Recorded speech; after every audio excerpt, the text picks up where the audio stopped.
पहले बच्चों नमस्कार। मैं जयपाल विश्वकर्मा। जो आरजीपीवी का नया सिलेबस है उसमें M1 के इस यूनिट नंबर 1 के सेकंड लेक्चर में आपका स्वागत करता हूं। और आज हम लोग जो टॉपिक के ऊपर डिस्कस करने वाले हैं उसका नाम है रोल्स थ्योरम। तो आइए जरा सबसे पहले हम लोग देखें कि रोल्स थ्योरम का स्टेटमेंट क्या है, देन उसके ज्योमेट्रिक इंटरप्रिटेशन को समझते हैं और देन कुछ एक न्यूमेरिकल लेंगे। आइए देखें Rolle's theorem.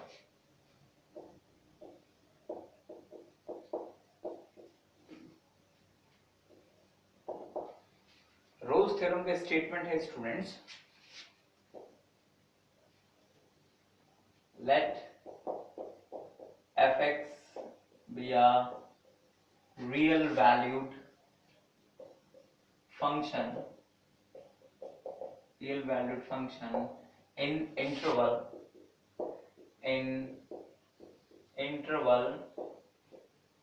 a b such that number 1 fx is continuous in close interval ab. Number 2, fx is differentiable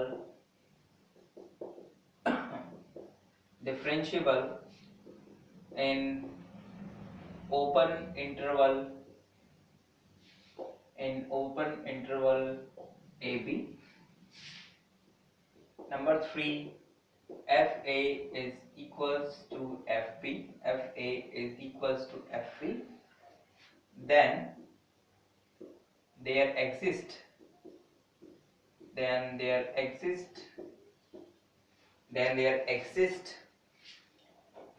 at least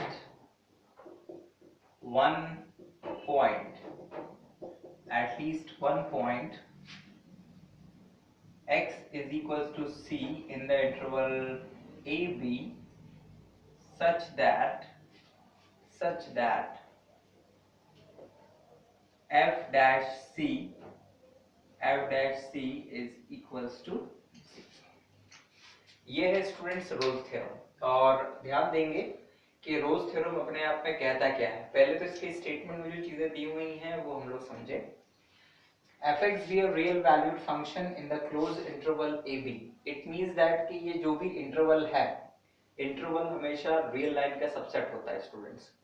तो जो फंक्शन fx है वो इस इंटरवल ab में क्या है रियल वैल्यूड है। मतलब इस इंटरवल में a से लेके b तक कोई भी वैल्यू आप यहाँ पर x की जगह रखेंगे तो आपको एक रियल नंबर ही मिलेगा, एक रियल वैल्यू ही मिलेगी, उसमें आयोटा नहीं होगा। नेक्स्ट नंबर 1, अब रियल वैल्यूड फंक्शन है और कुछ खासियतों के साथ है। क्या खासियत है वो?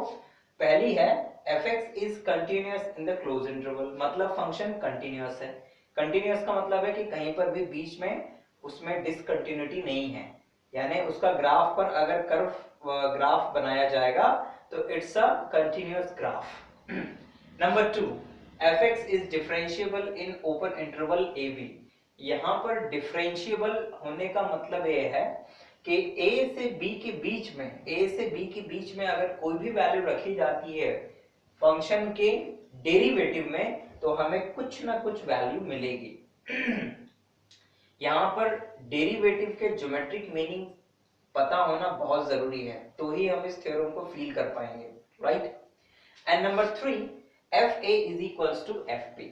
तो fa is equals to fb, अगर ये तीन कंडीशंस हैं किसी भी रियल वैल्यूड फंक्शन में तो रोल्स थ्योरम कहता है तो इस इंटरवल ab के बीच में कहीं पर एक वैल्यू x ऐसा जरूर होगा जिसके ऊपर ऐसी एक वैल्यू c जरूर होगी जिसके ऊपर first derivative of the function fx is 0।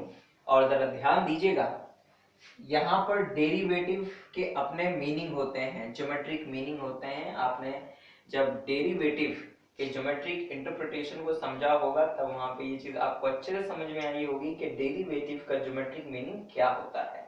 It represent the slope of the function at point c, मतलब कि ये जो एफ डैश सी है ये वास्तव में कुछ नहीं, फंक्शन का x is equal to c point की करस्पॉन्डिंग स्लोप है, और हमें ये दिखाना है कि वो जीरो है। और स्लोप जीरो होने का मतलब ये होता है कि अगर इस x is equal to c point के करस्पॉन्डिंग ग्राफ पर टेंजेंट प्लॉट किया जाएगा तो वो x एक्सिस के पैरेलल होगा, क्योंकि स्लोप जीरो होने का मतलब ही होता है कि द स्लोप जीरो होने का मतलब ही होता है कि tangent is parallel to x axis, otherwise slope zero नहीं हो सकता है। तो जरा आइए हम लोग समझते हैं इसके ज्योमेट्रिक इंटरप्रिटेशन को।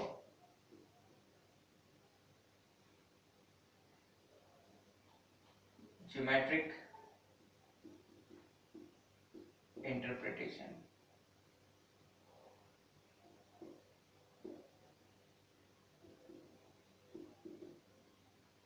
ज्योमेट्रिक इंटरप्रिटेशन, जरा ध्यान दीजिएगा हमें क्या क्या दिया हुआ है। हमें दिया हुआ है कि फंक्शन रियल वैल्यूड है, फंक्शन कंटिन्यूअस है। तो इस कंटिन्यूटी और रियल वैल्यूड फंक्शन की अगर कंडीशन को साथ में लें तो मतलब ऐसा है कि अगर हम फंक्शन का ग्राफ बनाएं तो वो हमें ग्राफ कुछ ऐसा मिलेगा, राइट। सपोज दैट स्टूडेंट के this is x is equals to a, this is x is equals to b। अब क्योंकि उसने कहा है कि fa is equals to fb है, मतलब कि ये यहां से लेके यहां तक की लेंथ, यहां से लेके यहां तक की लेंथ दोनों आपस में इक्वल है। Suppose that this point is a and this point is b, तो होगा ये स्टूडेंट कि डेफिनेटली इस a और b पॉइंट के बीच में फंक्शन का कुछ ना कुछ ग्राफ होगा। मान लीजिए कुछ स्थितियों मतलब कुछ कंडीशंस देखते हैं कि ग्राफ कैसा कैसा हो सकता है। ये बात तो पक्की है कि ग्राफ होगा, लेकिन कैसा होगा आइए जरा इसके बारे में देखें। हो सकता है कि वो ग्राफ ऐसा हो, राइट। हो सकता है वो ग्राफ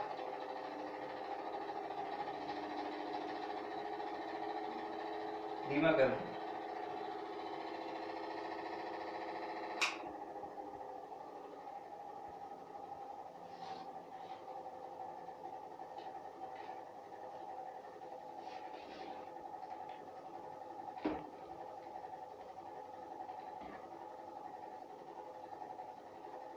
ऐसा हो। और लास्ट कंडीशन हो सकता है कि ग्राफ कुछ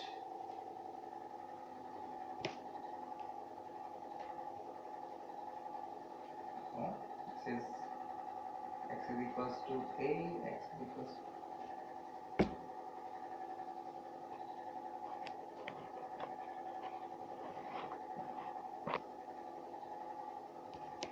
b, this is fa, this is fp, and this is function fx, this is fx, and this is fx। क्योंकि फंक्शन कंटिन्यूअस है स्टूडेंट इस x is equals to a और x is equals to b के बीच में, तो इन तीन कंडीशनों के ऊपर हम लोग विचार कर सकते हैं कि ऐसा ऐसा ऐसा हो सकता है। अब जरा इसे देखिए ध्यान से। अगर मान लीजिए फंक्शन का ग्राफ कुछ इस तरह से है तो ध्यान दीजिएगा कि यहाँ पर इस पर्टिकुलर पॉइंट पर हम एक टेंजेंट प्लॉट कर सकते हैं ऐसा, जो कुछ इस तरह से होगा, राइट।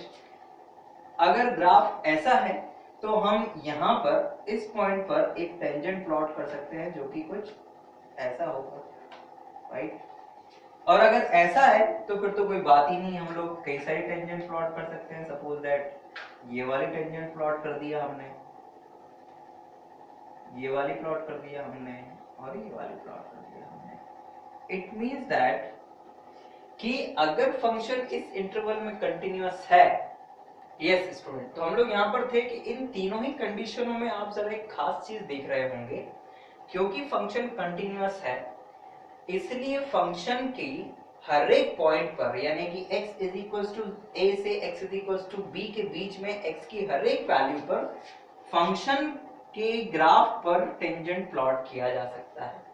और क्योंकि टेंजेंट प्लॉट किया जा सकता है, क्यों किया जा सकता है प्लॉट, क्योंकि फंक्शन में कहा है कि fx is differentiable.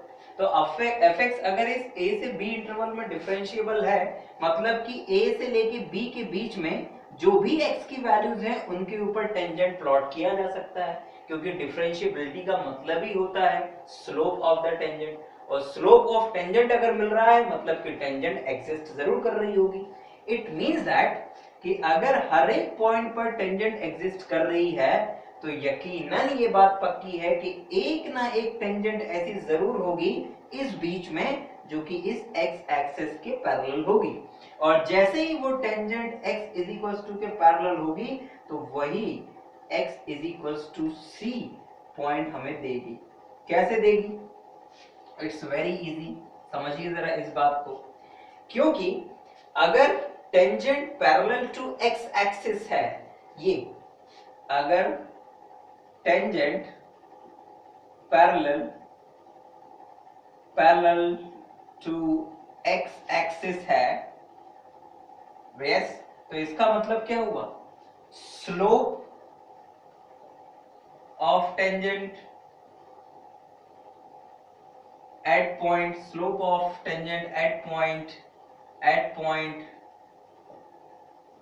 x is equals to c is 0, और किसी point x is equals to c पर टेंजेंट का स्लोप 0 होने का मतलब होता है students, this is equals to f dash, इस दिस इंप्लाइज दैट, मतलब स्लोप 0 होने का मतलब क्या होता है? स्लोप 0 होने का मतलब होता है f dash c is equals to 0, right? क्योंकि हम जानते हैं कि the derivative of the function is represent always the slope. तो अगर एक टेंजेंट ऐसी मिल रही है x is equals to c की करस्पॉन्डिंग जो कि x एक्सिस के पैरेलल है, तो डेफिनेटली वहां पर जो f डैश की वैल्यू है एट पॉइंट c वो 0 होगी। तो ये जो थ्योरम है ये इस चीज को रिप्रेजेंट करती है, लेकिन ध्यान रहे स्टूडेंट कि आप इस चीज का ज्योमेट्रिक मीनिंग यानी कि इसको फील तब कर पाएंगे जब आपको डेरिवेटिव और डिफरेंशिएशन के मीनिंग पता हो, उसके बिना काम नहीं बन पाएगा। तो आप डिफरेंशिएशन की ज्योमेट्रिक मीनिंग को समझिए पहले अच्छे से, ओके, देन इसके बाद में ये थ्योरम आप अच्छे से समझ सकते हैं। अब मैं फिर से शॉर्ट में इस थ्योरम को रिपीट करता हूं कि what theorem want to tell you, function continuous है, डिफरेंशिएबल है। कंटिन्यूटी का मतलब होता है ग्राफ मिलेगा, डिफरेंशिएबिलिटी का मतलब होता है उस ग्राफ के हर एक पॉइंट पे टेंजेंट मिलेगा। fa is equals to b, fe b मतलब ये कंडीशंस बनाता है, दोनों ऑर्डिनेट, ये और ये दोनों इक्वल है। अगर ये कंडीशंस होती है तो यकीनन ग्राफ के बीच में एक पॉइंट ऐसा जरूर आएगा ग्राफ पर जहां पर अगर हम लोग टेंजेंट प्लॉट करें तो उसका स्लोप 0 होगा, और अगर कोई टेंजेंट का स्लोप 0 हुआ तो डेफिनेटली वो जो पॉइंट होगा, ये रहा टेंजेंट वाला पॉइंट, तो इस पॉइंट के करस्पॉन्डिंग जो भी x की वैल्यू होगी वही हमारा c है। तो इस x is equal to c के करस्पॉन्डिंग इस फंक्शन की टेंजेंट का जो स्लोप है वो 0 हुआ, इट मींस दैट अगर उस पॉइंट पर हम लोग f डैश की वैल्यू निकालेंगे तो डेफिनेटली इट बिकम 0। तो इन तीन कंडीशनों के साथ रोल्स थ्योरम हमें ये कहता है। क्लियर हुआ स्टूडेंट? अब हम लोग इसकी कुछ न्यूमेरिकल प्रॉब्लम्स लेते हैं, ध्यान दीजिएगा। मैं जो एक चीज यहाँ पर मैंने यहाँ पर इस थ्योरम का कोई ज्योमेट्रिक आपको डिटेल प्रूफ नहीं लिखवाया, मतलब इंटरप्रिटेशन थ्योरी में नहीं लिखवाया, आपको वर्बली समझ में आया, समझाया मैंने। तो आप कोशिश करें कि बुक की मदद से आप इसे लिख भी लें, क्योंकि हो सकता है कि ये आपको लिखने को आ जाए, लेकिन लिख आप तब पाएंगे जब आप इसे समझ पाएं। इसलिए कोशिश करिए इसे समझने की कि ये शब्द आपसे क्या कह रहे हैं। अगर आप एक बार समझ जाएंगे तो आप लिख पाएंगे बिना किसी मदद के, ठीक है ना? तो ये हुआ इसका ज्योमेट्रिक इंटरप्रिटेशन। अब हम लोग जा रहे हैं आगे इस रोल्स थ्योरम के एक न्यूमेरिकल प्रॉब्लम। क्वेश्चन है verify Rolle's theorem, verify Rolle's theorem for fx is equals to x into x minus 1 the whole square in the interval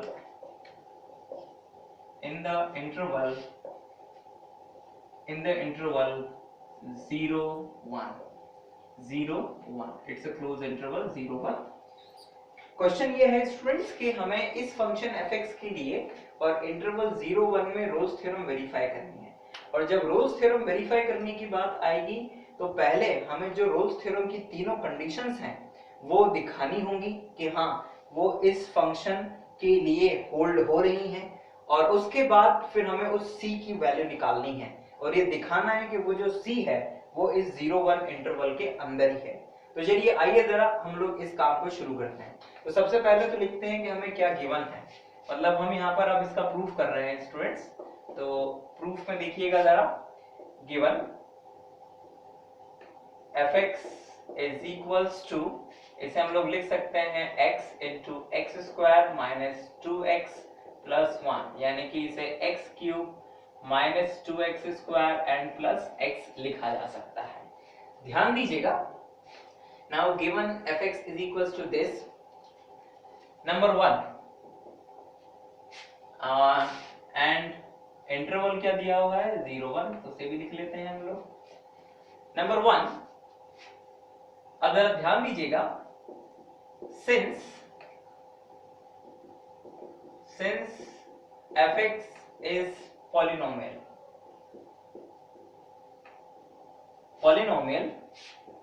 so it is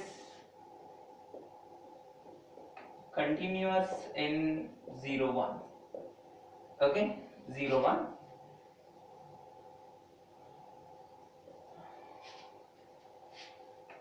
और या तो आप ये वाली लाइन लिख दें, क्योंकि जो fx है वो एक पॉलिनोमियल है। पॉलिनोमियल का मतलब होता है x की x और कांस्टेंट के साथ एक खास तरह का अरेंजमेंट, मतलब कि x की डिफरेंट पावर्स और कांस्टेंट से मिलकर जो एक इक्वेशन या एक्सप्रेशन बनती है, दैट इज कॉल्ड पॉलिनोमियल। इसमें साइन कॉस टेन वगैरह नहीं होते हैं, दूसरे फंक्शन नहीं होते हैं, केवल एक वेरिएबल होता है और उसकी पावर होती है। और हर एक पॉलिनोमियल जो होता है वो एक रियल वैल्यूड फंक्शन होता है और कंटिन्यूअस होता है हमेशा हर x की वैल्यू के लिए, अगर वो x एक रियल नंबर है तो this is the continuous function. मान लीजिए आपको ये याद नहीं आता है तो आप ऐसे देखेंगे कि अगर इस fx में x की जगह 0 से शुरू करके 1 तक कोई भी वैल्यू रखी जाए और इसकी कुछ ना कुछ वैल्यू आए, अगर कुछ ना कुछ वैल्यू का मतलब कोई भी रियल नंबर आए, तो इसका मतलब है कि ये फंक्शन कंटिन्यूअस है, क्योंकि ऐसा कोई भी पॉइंट 0-1 के बीच में नहीं है और ना ही 0-1 है कि उसे इसके अंदर रखें और हमें इनफाइनाइट मिल जाए। मतलब पॉइंट ऑफ डिसकंटिन्यूटी का सवाल ही नहीं उठता है, मतलब फंक्शन कंटिन्यूअस है। तो इसके लिए आप ऐसा लिख सकते हैं, since fx exists for all x belongs to 0-1, so fx is continuous in 0-1। मतलब पहली कंडीशन सेटिस्फाई हुई। दूसरी देखते हैं, f dash x is equals to 3x square minus 4x plus 1। जरा ध्यान दीजिएगा कि ये भी एक पॉलिनोमियल है और ये भी x की हर एक वैल्यू के लिए एग्जिस्ट करेगा, और अगर ये एग्जिस्ट करेगा मतलब कि डेरिवेटिव एग्जिस्ट करेगा, मतलब फंक्शन डिफरेंशिएबल है। तो हम लोग लिखेंगे f dash x is equals to 0 is exist for all values x belongs to 0-1, मतलब 0 और 1 के बीच में से कोई भी वैल्यू रखेंगे तो यहाँ कुछ ना कुछ हमें मिलेगा इसे। It means that function is differentiable. So हम लोग लिख देते हैं exist for all values x belongs to 0-1, so fx is differentiable. और ध्यान देंगे कि जैसे ही डिफरेंशिएबिलिटी दिख जाती है, यानी कि डिफरेंशिएबल हो जाता है फंक्शन, वैसे ही फिर हर एक पॉइंट पर टेंजेंट मिलने लगता है हमें, यानी तो fx is differentiable in 0-1 open interval, क्योंकि हमें ओपन में ही दिखाना है इसलिए हम ओपन लेंगे। हालांकि 0 पर भी ये डिफरेंशिएबल है और 1 पर भी डिफरेंशिएबल है ये फंक्शन, पर ऐसे हर फंक्शन नहीं होता है। And the third condition is f0 की वैल्यू जरा देखो वहां पर ऊपर से 0, f1 की वैल्यू कितनी है 0 है, मतलब कि क्या हुआ f0 is equals to f1, मतलब फंक्शन fx जो है वो रोल्स थ्योरम की तीनों कंडीशन सेटिस्फाई करता है। तो यहां लिख देते हैं hence fx satisfy all three conditions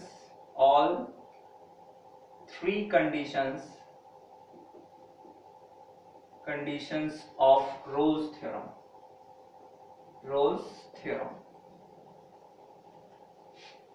So there exists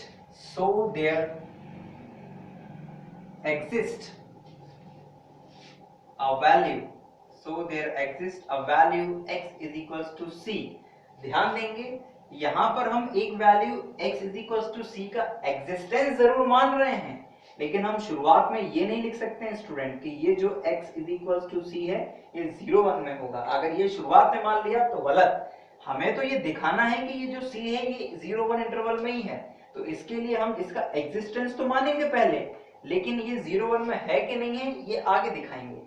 तो there exists a value x is equals to c such that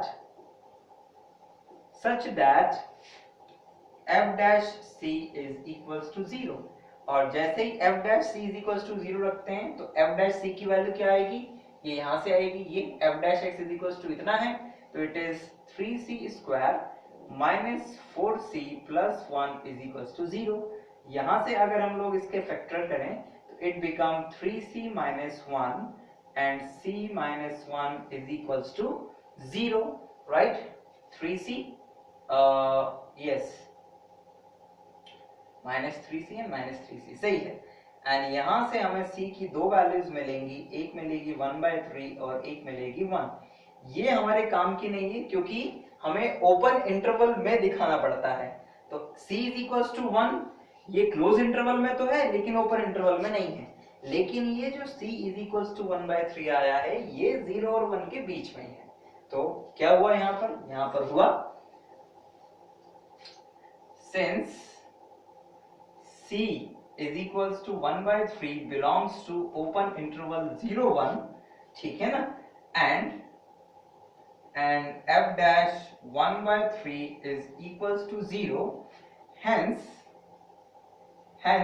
Rolle's theorem is verified. Hence Rolle's theorem is verified. That's all students. तो ये काम आपको करना है हर वो question में जो रोल्स थ्योरम के लिए वेरीफाई करने को आएगा। सबसे पहले क्या करना है, सबसे पहले आपको फंक्शन लिख देना है और दिखाना है कि जो फंक्शन है वो रोल्स थ्योरम की तीनों कंडीशनें सेटिस्फाई कर रहा है उस इंटरवल में, तो वो आपने दिखाया। देन इसके बाद में आपने एक वैल्यू c को इस तरह से चूज किया कि f dash c is equals to 0 है, आपने f dash c की वैल्यू रखी, यहाँ पर c की वैल्यू निकाल ली और आपने देखा कि c की वैल्यू 1/3 जो आई है वो इंटरवल 0 1 के बीच में ही है। इसका मतलब ये हुआ कि जो थ्योरम बोलती है कि x lies between interval ab के बीच में होना चाहिए, वो हो गया वेरीफाइड। तो आप लिख देंगे hence the Rolle's theorem is verified. तो इस तरह से आपको रोल्स थ्योरम के क्वेश्चंस करने हैं। ठीक, मैं आपको यहाँ पर एक छोटा सा होमवर्क देता हूँ, इसे आप लोग कोशिश करिएगा करने की।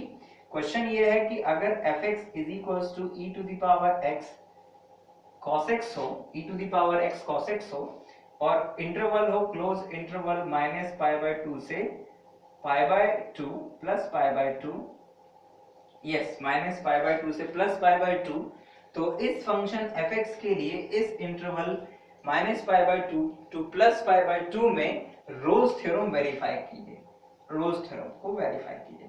इसे आप लोग कर लीजिएगा स्टूडेंट्स, ठीक है, तो आपको एक प्रैक्टिस हो जाएगी। तरीका बिल्कुल यही रहेगा, राइट, तरीका बिल्कुल यही रहेगा। आप हमेशा चेक करेंगे कि फंक्शन कंटीन्यूअस है कि नहीं है, फंक्शन डिफरेंशिएबल है कि नहीं, दैट्स ऑल। और कंटिन्यूटी और डिफरेंशिएबिलिटी डायरेक्ट देखने का तरीका यही होता है कि आप देखेंगे अगर इस इंटरवल से कोई भी वैल्यू इसके बीच में या इन दोनों को उठा के इसमें रखें और कुछ भी ना कुछ मिले हमें, तो फंक्शन कंटिन्यूअस है। इसे आप डिफरेंशिएट करें और फिर इनकी वैल्यू को उठाकर इसमें रखें और कुछ ना कुछ मिले तो डिफरेंशिएबिलिटी दिख जाती है डायरेक्ट, और ये आप डायरेक्ट भी लिख सकते हैं, ठीक है, राइट। तो इसे आप कर लें तो आपका रोल्स थ्योरम कंप्लीट हो जाएगा। So thank you very much students for watching this video. हम जल्दी अपने नेक्स्ट वीडियो के साथ आपके सामने होंगे।